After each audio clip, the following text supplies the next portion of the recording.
Okay, shall I start with good morning? So you started in the off-plan market, is that right? What got you into real estate? Why did you decide that this was the career for you? Good morning, everyone. No stop signs, speed limit. There is no ceiling for the income. There is no ceiling for connections. Hey mama, look at me. Added good value to a lot of people around me, depending on my family, on my parents. I'm on my way to the promised land. Woo! I'm on the highway to hell. Highway to hell. 2019, that was my first big deal. I still remember it's M91. And how did that villa compare to this one that we're in now? So this one is asking 70 million. Those days, it was 9.6 million dirham. Wow. I always say to myself, don't celebrate too long. It's a discipline, consistency. What most of the clients like, your honesty. As you can feel, I'm a bit nervous as well.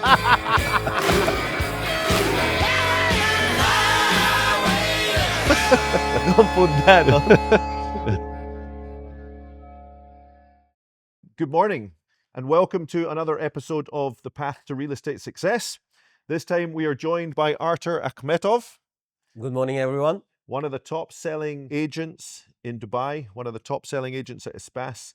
Absolutely delighted to have Artur here for this episode. We've been trying very hard to get Artur on the show, and finally he's agreed. I don't think you've ever spoken openly about your career, so it's going to be a really interesting conversation Yeah, to this have. is the first time. Yeah. Is the first time. And what better setting to be than Pam Jumeirah, one of the most iconic luxury villa communities in Dubai, and in this amazing 70 million dirham fully upgraded villa right on the beachfront here. So you've been in real estate for over 16 years, a long established track record of success.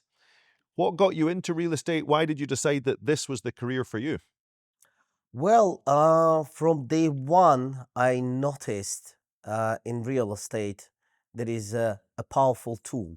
There is no ceiling for the income. There is no ceiling for the growth. There is no ceiling for the connections you can get within Dubai and the powerful people you meet around. So that was what driving me. So you to- started in the off-plan market, is that right? I started with a developer, Omniat, a well-known developer at the moment. I started with them. Then we moved to a brokerage in 2009. And then, yeah, I continued as a broker for the secondary market because the off-plan wasn't great that day. And did you move to Dubai to work for Omniat? I moved to Dubai to work for the investment company. It's called Bin Otaiba Group. That was a different investments. They were investing in the hotels and stuff, buying, running down hotels, you Okay. know, And that was in upgrading. 2009. But that was in 2007. Okay. 2007. So That y- wasn't real estate. I see. So you've been here a long time, nearly 20 years. And when you look back in the early part of your career and when you assess your whole career, what was the turning point? When did you realize that you were doing it differently from everyone else? Because there's no question that you've reached the very top of this industry. When did you realize that you were taking it to another level? When I first closed my major deal and I understood that I can operate on a high level tickets, that's where I decided that this is the time I can move forward and take my career to. You were the number one selling agent at Espace Real Estate in 2019. Yes. And I believe before that, 2018 as well, I think. But certainly for many years, you were the number one selling agent. And in those days, you were selling a lot of properties in JBR, lofts, Dubai Marina. And then when did you decide, I'm going to switch to luxury? That was around 2019, we had those discussions. So if you remember, I was dealing mainly with the penthouses and loft apartments in Dubai Marina and JBR. So one of the clients said, Artur, you remember the lockdown? So one of my clients said, I still remember him. He said, Artur, listen, I think the prices on Palm Jumeirah will go down dramatically. And those villas are always were so expensive and not achievable for us to get, to buy them. have a look. If you get any good deal, let me know. I never focused on the palm. I never entered the palm. I was doing some maybe random deals, I can say it, lucky deals, but never really focusing on the palm. So I started searching for a good deal during the lockdown for the client. Then we found one on M Front. If you remember, that was one of the first villa I sold in Espace. Yes. Yes. So when we closed it, I felt that this is the time for me to move to the palm and How did that continue. villa compare to this one that we're in now? So this one is asking 70 million. Correct. What was that one? 9.6 million. Wow. So it's a big change. Massive change. Big change. Okay. And so during lockdown, I can remember that while everyone else was really shuttering themselves away and thinking that the world was coming to an end and that there was no real estate transactions to be done, I remember you out there closing deals. Yeah. So Because how did I that was happen? still getting calls. I was shocked. I was still getting calls, and people were asking me, Artur, let's see this, let's see that. I was surprised, and I just continued doing what I was doing well, and I put the emotions on the side and just. And how did you get out to meet the clients? Because if you remember at that time, there was restrictions in place. We could only leave every 3 days. I was getting fines all the time I was going out. I was getting fines up to 3,000 dirham a day to meet the clients. Because I remember when you sold the F Frond villa, the signature villa, Uh-huh. I think it was in and around the worst of the lockdown. Yeah. And I'm pretty sure that to actually sign the contract, you had to go and meet a client at a mall or somewhere where there was a Correct. supermarket. When you want to interact, that the only space you can actually approach a person closer, that was a supermarket. Yeah, we were signing it on a meat counter. Amazing, yes. And you sold that signature villa on Frond F, I believe. Yep. And a matter of weeks later, I think, maybe M Front as well. you'd flipped it like within what, 3 or 4 weeks or something, or Correct. 6 weeks? Yes. We flipped it with 2.5 million profit to another investor who was also interested in this particular front. Yes. And It then was a that's quick the flip. moment. That's the moment that, from when I can remember, you really starting to build momentum on Pam Jumeirah. It was clear then that you'd done the M Frond villa, you did the F Frond villa, you flipped it a few weeks later. We start coming out of lockdown, and then it seems like you just went on an unbelievable run of form. Correct. Everything that was transacting seemed to have your name attached to it. I actually was getting calls, and I was happy to show their property, and they were happy to deal with me. They didn't know me well, as I was not very established those days on the palm, but every time I close a deal for them, they give me another business. And many of the owners, they own multiple villas here, so when they sell one, they want to move to another one, and they were engaging me more and more with their stock.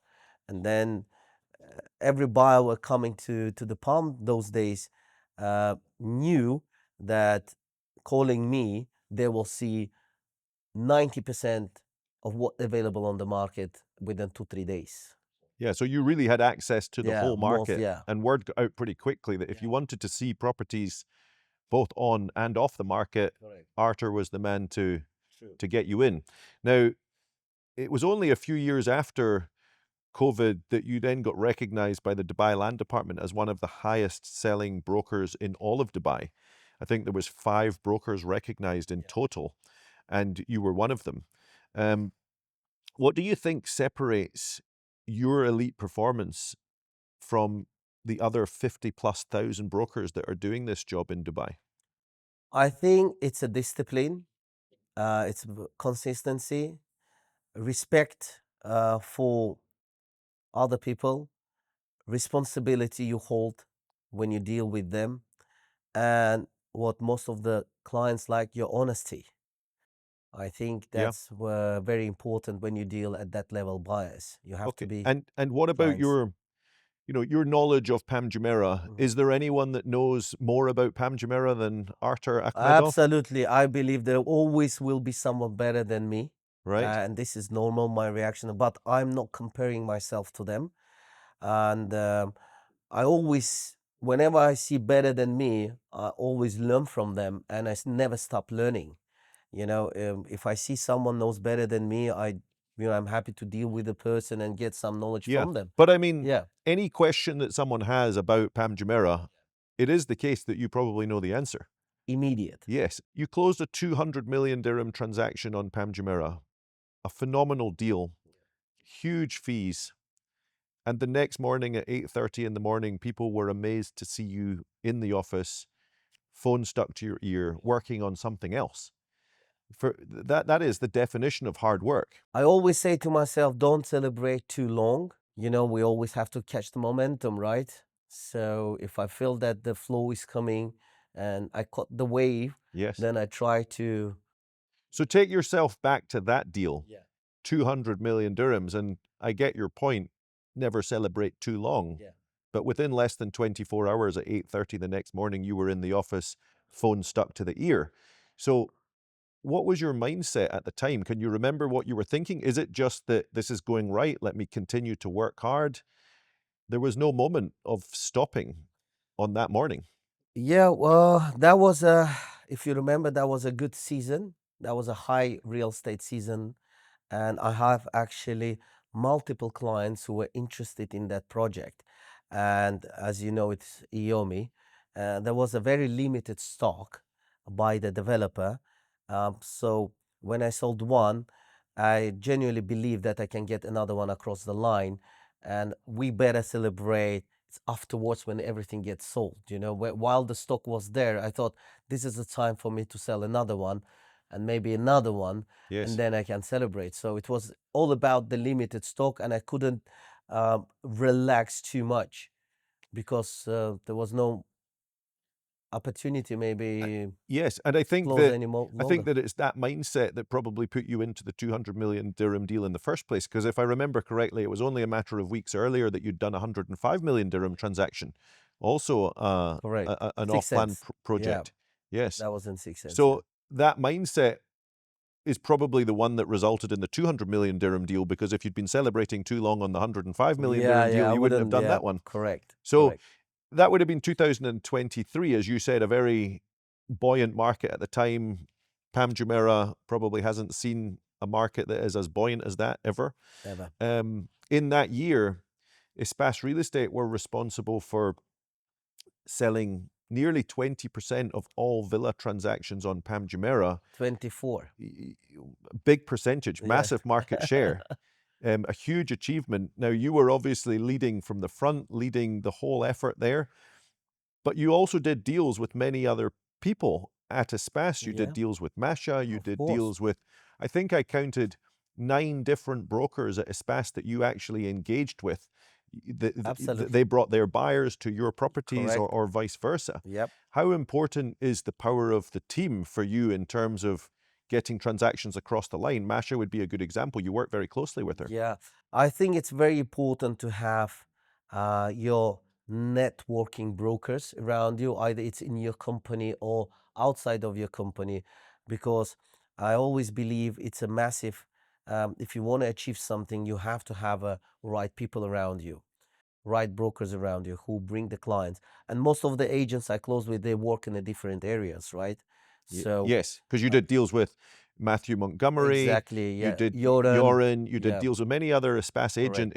agents in that year, but there was a lot of cross-selling going on because you maybe had the Exactly, stock and they exactly. would bring a buyer from somewhere else. One of the big bonus when when you work in a big company like Espace or any other big company, that's the cross sell is a very sensitive point there. You know, it's a very good bonus to have there. It's a two-way thing, because I think that certainly for those agents, they know that they can introduce their client to a property on Pam Jumeirah, knowing that there's one of the most, if not Yeah. the most knowledgeable brokers available to do the viewing. So you would always attend to do the viewing with your course, broker colleague, course, correct? Let's go to Mhm. your best ever deal.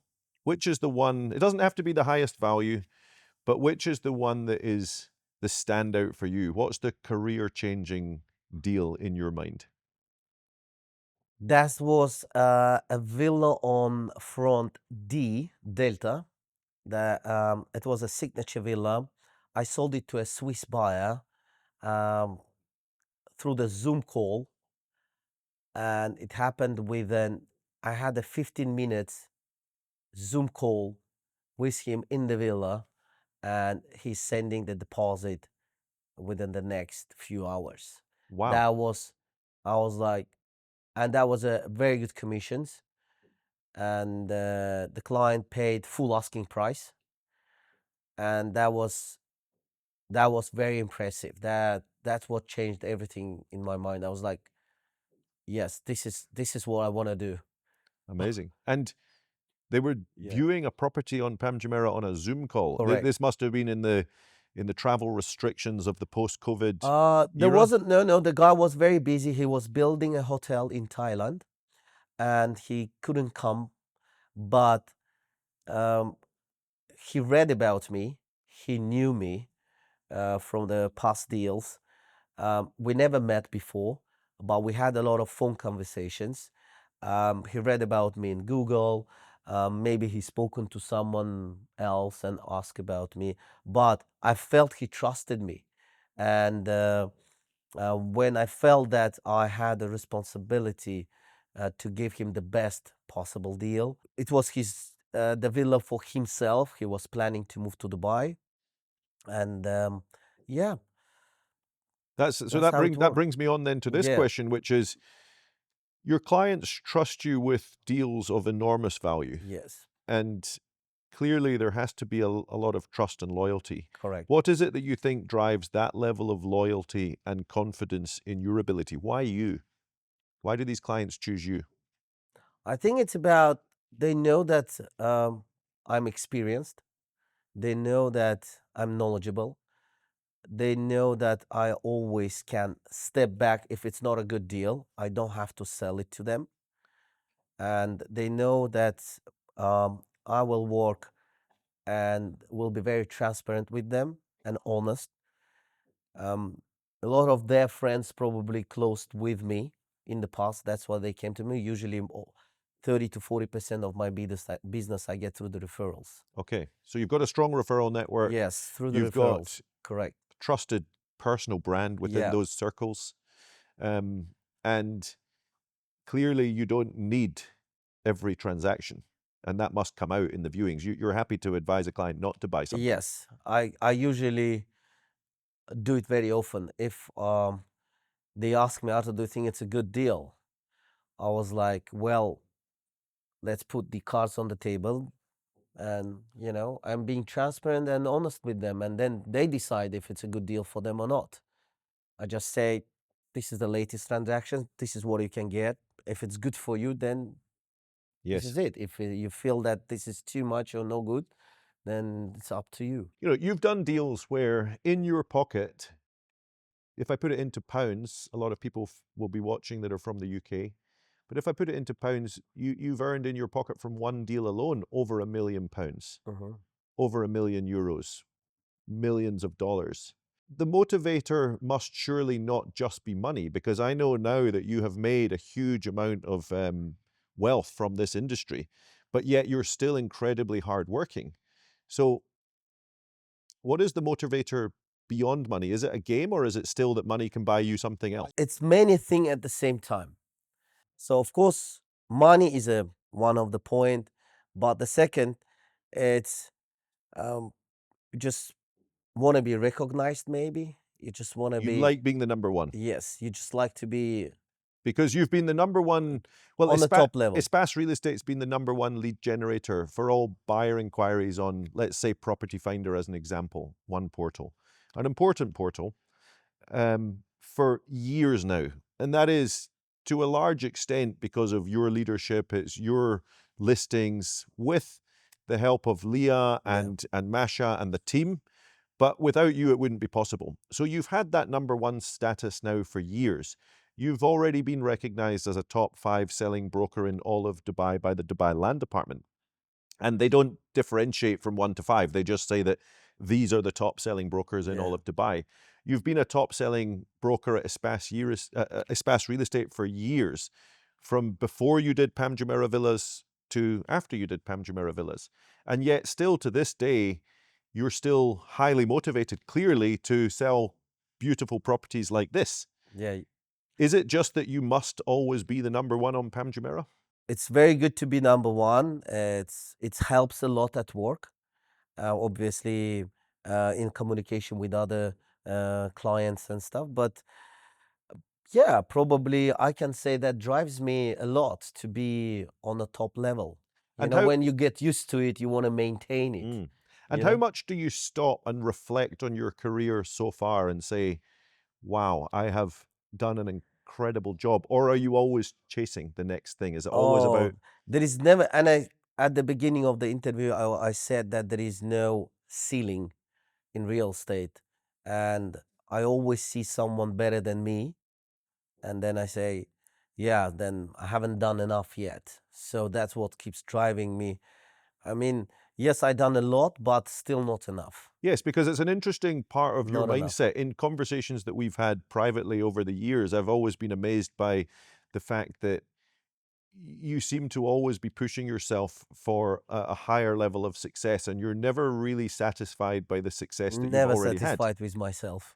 Which is a shame as well, because I Yes, think that it's important that people stop and reflect on this incredible position that you've already managed to put yeah, yourself into, but still you're chasing the next level, you're the next deal. absolutely. When you look at your future, is it that you plan to stay as the outright top selling agent on Pam Jumeirah Villas? Or do you think you will start looking further afield to some of these other ultra luxury communities that we mentioned earlier? Or do you think it's important to stay as the number one for this I product? think the Palmers still have a lot of business to do. You know, we still have 80% villas non-upgraded, as you can see even here. Out of all what we're seeing, still a lot of villas not upgraded. Still a lot of people wants to move to the Palm. I think we will have enough business in the next 5-6 years on the Palm. Easy, easy. Okay. And regarding other community, they're very attractive. All other communities are very attractive. Let's say Bulgari, the tickets are big there, very attractive. But I think I'm too tied to the Palm with my investors. I have a lot of responsibilities here. I think it will be a little bit unfair if I start switching to another area. It will be unfair to my investors who rely on me here, um, um, invested with me in on the Palm. I think I'm too tied Yes. to the Palm. I think it's a good strategy. You know, Yeah. everyone knows that your brand is intrinsically connected with Pam Jumeirah Villas. And even though I think there's been slightly less transaction volume this year It is, compared to yeah. previous years, you will very much go with the cycle. So when it's on, and you Yeah. will be the biggest winner of that game. Now, It's always roller coaster on the Palm. You know this. it's a roller Up coaster and everywhere, I down. think. Yes. Yeah, yeah, yeah. Yes. Now, when you think of your career, real estate, investing, and brokering, is it something that you would do again? Do you love it? Would you advise your children to take this path? Absolutely, absolutely. I think, see, my father was in the construction field. I grew up on the sides, being there with him. So it's always, I always have a passion to the construction, to the properties. I grew up in this field, and my kids, when I was doing my villa, you know, and they were always with me there on the side, and they love it. My daughter loves to draw and to the design. My son loves the construction site as well. I think, yeah, I would advise him. I mean, I always see the future in the construction. I mean, population is growing. We always need the houses for these people, right? What do you observe about new entrants into the market these days? The brokers. There's a lot of brokers entering the market, whether it's at Espace or at other Yeah, yeah, companies yeah, as yeah. well. What do you observe? Do you think that everyone that enters the market truly knows how difficult it's going to be, how much resilience is necessary, or do you think that everyone just sees it as a get rich quick scheme? Not many people know how hard it is, and to achieve um, a good positions in the real estate. Yeah. So what advice would you give to someone that's seeing us here talking in this amazing villa, thinking that they want to become a real estate Discipline, broker? discipline, consistency, And respect. where should they start? They They're not well, going to start here, right? So where should they start? You didn't start in Pam Jumeirah Villas. You started selling apartments. You've been there, done it, done the 50, 100 calls a day. I think starting from the bottom is the best way to have a strong base for yourself. Let's say when the owner of the restaurant wants his son to be a good F&B runner, he put him to start washing the dishes, right? And then the guy moves to hostess, then to the bartender, to this. I think the basis is very important. So the main issue with the real estate brokers who joining the real estate now, they don't have the base information. They don't know the basics, and they try to do big tickets. They try to sell and they try to operate, but simply to qualify the client, they don't know how to do it. They don't know how to qualify the client. That's the main issue, and they waste their time with them, go out, view with them, and then end up with no deals. Then they put their hands down and they come to us asking for advice.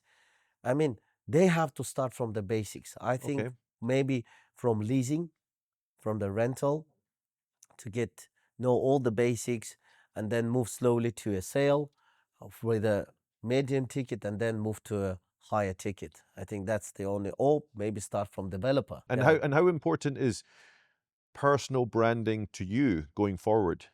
You know, it hasn't been part of your success recipe in the past, not through social media, because Yeah. again, when we started There was selling real nothing, estate, yeah. it wasn't really part of the mix. But I think I have to be part of it nowadays.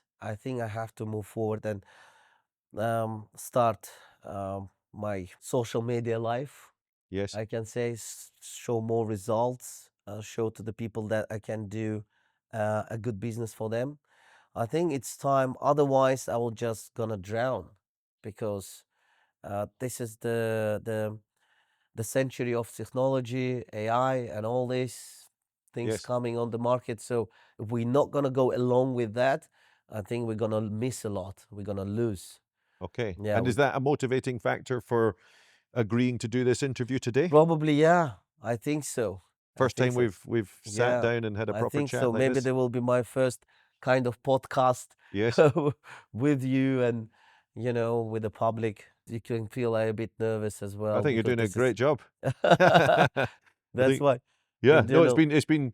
it's been very interesting to hear Yeah. the answers to the questions, because even though we've known each other for many years, it's sometimes you have to actually have the questions written in front of you to say, find out what you really think. Yeah. One question here on that note is, Yeah. what are you most proud of in your career so far?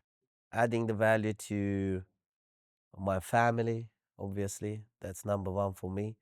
And yeah, I think it's most important when you see the smile, on other people, that after you've done something for them. I think that's what's Yes. very And important. other colleagues around you as well. Yeah, So absolutely. you've I think you've really had a big impact on your colleagues as Absolutely. well, which Yeah. you should be very proud of. If you could do something differently in your career, what would it be? I would have joined real estate a bit sooner. Okay. I wouldn't waste my 3-4 years doing something else. I would join sooner. That's the only thing I can answer. So the advice to people watching that aren't in real estate now, you'd say dive in, go for it. Yep. Why not? Go Yes. for it. Dive in. Start learning, not earning. That's very important. Nice. So Yeah. you're saying start learning. not earning. Okay. That's very important. So I learn think, first. yes. I think when you have the good knowledge, the business will come to you anyway. People will feel it. People will respect it. People would want to work with you. I think knowledge is very important these days. Not just reading the figures and knowing how much been sold, how much was sold. I mean, all the stats where everyone can read about. Deeper knowledge. And we often say that, be useful first and likable second. Exactly. And well, you've clearly done an incredible job, Artur. You've absolutely smashed it. I think it's great to get to sit here and have a conversation with you about your career. And I'm sure many people will be very inspired by the conversation. And hopefully it will encourage others to get into the industry and follow your path to real estate success. Thank you so much, Artur, for coming on the You're path to welcome. real estate success. It's been really insightful, great to chat. And thank you to you all for listening and watching. And we look forward to catching you on the next episode soon.